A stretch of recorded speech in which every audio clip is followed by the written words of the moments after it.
Hello and welcome back to the FIFA 16 career mode. This is episode number 7 and we are starting things off here by just showing the team formation thing. That's the one, the team lineup that we used for the game today against QPR. 3 more league games today, QPR, Leeds and Middlesbrough. The final game actually being quite a big game as Middlesbrough heading into the match, we're in 3rd place. Albeit a few points behind us, but if you've been following the series, you know Nottingham Forest are running away with this title right now by miles. They have lost, is it 1 game? I believe is what they've lost in the entire thing right now. So it's really difficult to try and combat against them, and we've just got to try and stay with them throughout the entire season, which is of course easier said than done considering how long the season is and considering that every team we play the game after, they're playing Nottingham Forest. And I'm not even joking, because QPR, Leeds and Middlesbrough all had Nottingham Forest in their next game when it comes up in the top left corner with their next matches. So this is some EA bullshit, alright? I know they're already trying to screw me over here, but it's big, and let's just say things are gonna go all over the place in this episode. I didn't really know what to make of this episode. It was all over the place. Points we were good, points we were utterly shit, and this QPR game was a point of being somewhat good and somewhat bad. As you can see here, he's make that tackle there in the 4th minute. Pereira gets on the run there. Dembele gets through the defense, finds a break, and he's gonna go one-on-one with the keeper here, only to hit the near post netting.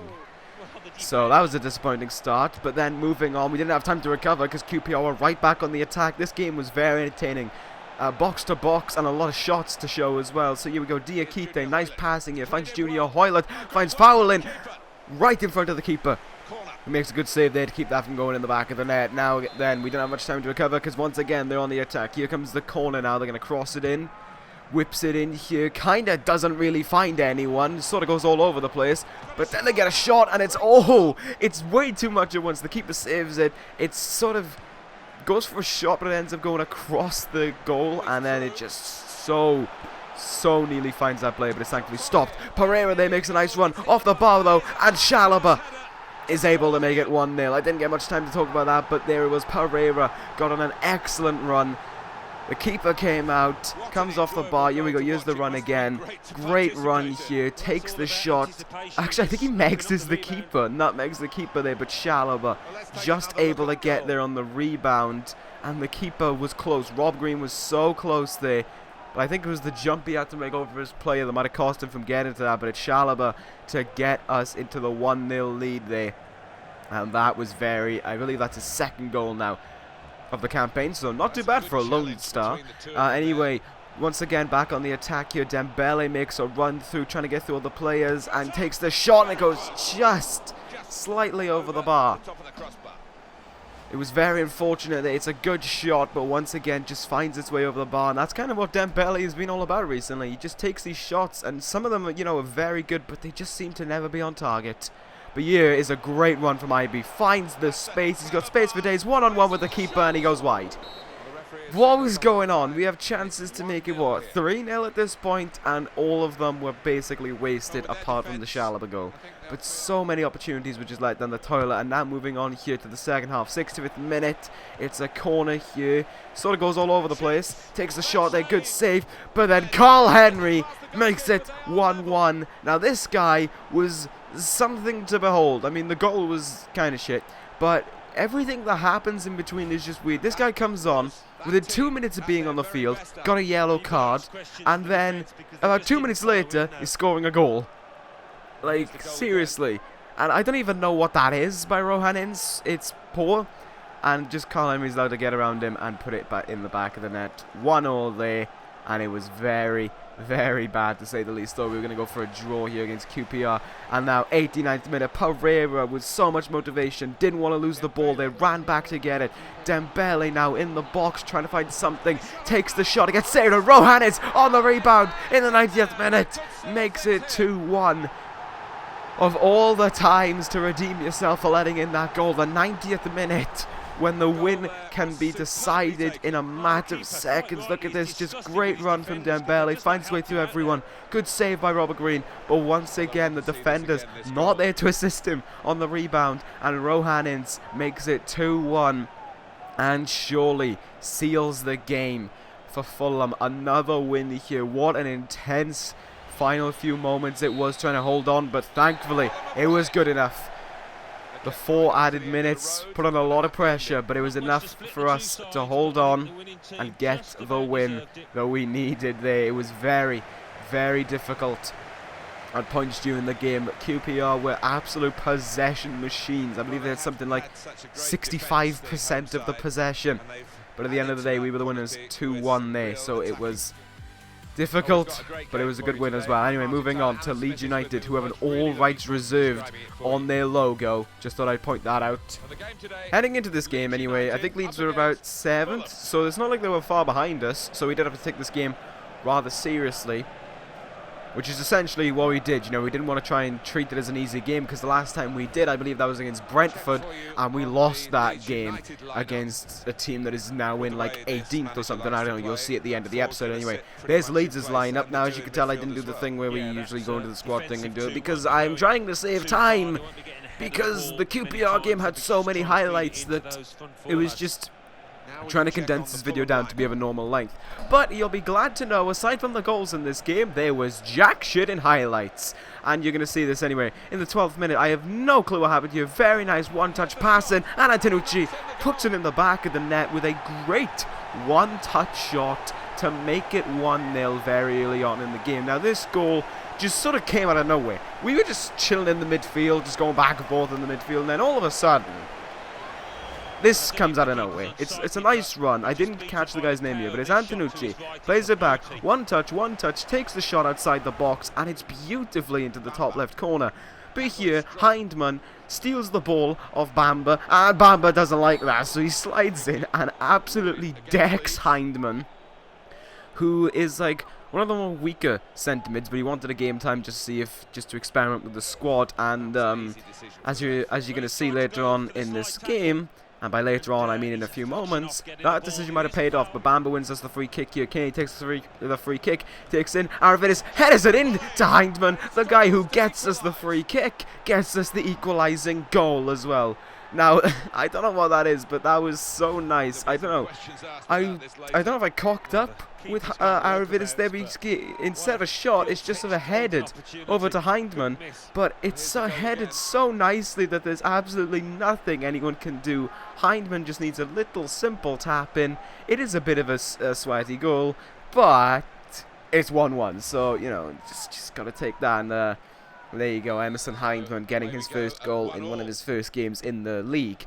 But anyway, as you could tell, this hasn't been edited. That means something else is going to happen.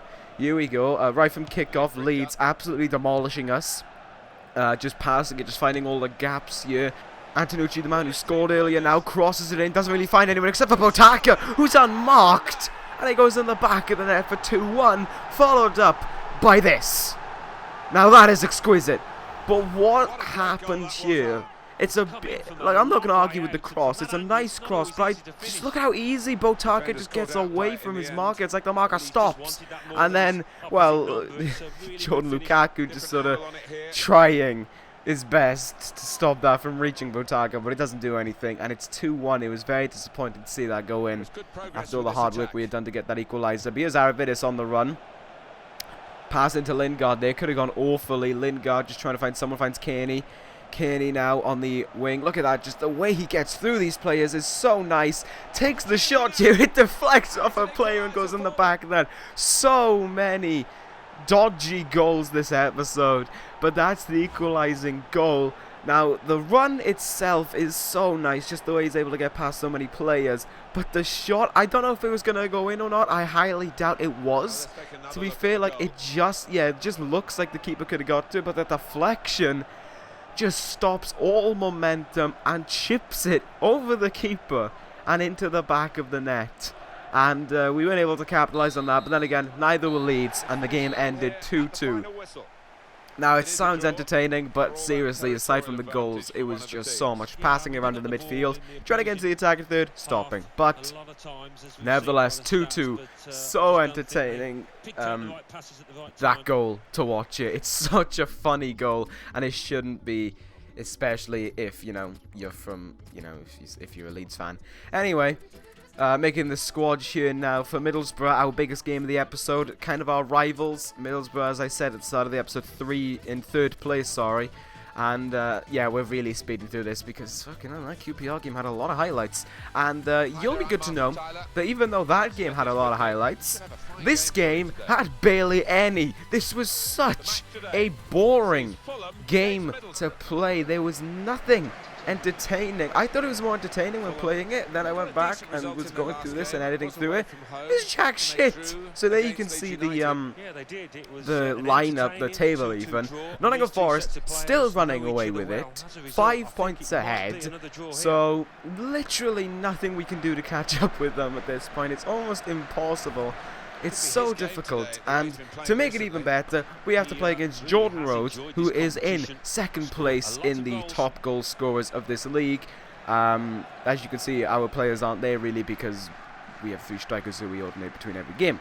But here, yes, 75th minute, Kenny with the run again, decided to play him after his great game against Leeds, and he was ready. I think we had like a week off anyway, but here we go now. We have the corner there after that good shot. Don't really know what happens. Amobiet, who scored the first goal of the season for us, takes a shot. It's more of a chip than anything, and it doesn't find the back of the net though. But that was entertaining, to say the least. That was literally the first bit of highlights I could find. And now though, this is where shit just hits the fan. Iheanacho running through here. It's an excellent run. Meg's that guy. Now he's going to go through on the box, but he's tackled in the box. Blatant penalty. There was a penalty earlier in the series where I disagreed with it, but this one, I can't even just say anything against it. I don't even know how to pronounce that name, Insu or Insue, but that is just such a penalty, and he's lucky in essence to get away with the yellow card, because look at this now.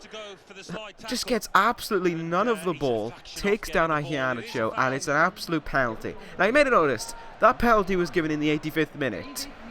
It's now the 90th minute, but Iheanacho steps up and buries it in the left-hand side in the 90th minute again to get us 1-0. As I've said, this episode, a lot of dodgy goals and 2 90th minute goals as well. So EA, we're definitely on our side today. That is so boning me ahead of the next episode when we're going to get absolutely bombed. But there it is, Iheanacho buries it, cool, calm, collected, beautifully done, as I like to say, for his 7th goal of the season. And, well, that was it pretty much. There you go, there's their pretty much biggest attack on goal, and that was it. Just about, as you could tell, another 4 minutes to hold on for, and it was a very stressful 4 minutes, but that was enough. We held on, we got the win. 1-0, the smallest winning margin, but also the only clean sheet of the episode, so congratulations, because I think I put in a different keeper for this game, but well done there. It was a win that we needed. Here's the end of the episode. Now you can see it says 2 points behind Nottingham Forest, but they didn't lose their game. They didn't even play it, so by the time this episode comes back, we'll probably be 5 points behind them again. But anyway, you can see there, I'm gonna go back up to the top of this, but yeah, it's very close together, this table. Aside from us and Nottingham Forest, we're kind of running away with it, and it's just a matter of who is going to take home the league title, I think, between us two. But anyway, that is going to end this episode of Career Mode. Anything you want to say about it, leave it down in the comments below. Until then, though, take care, guys, and ta-ra.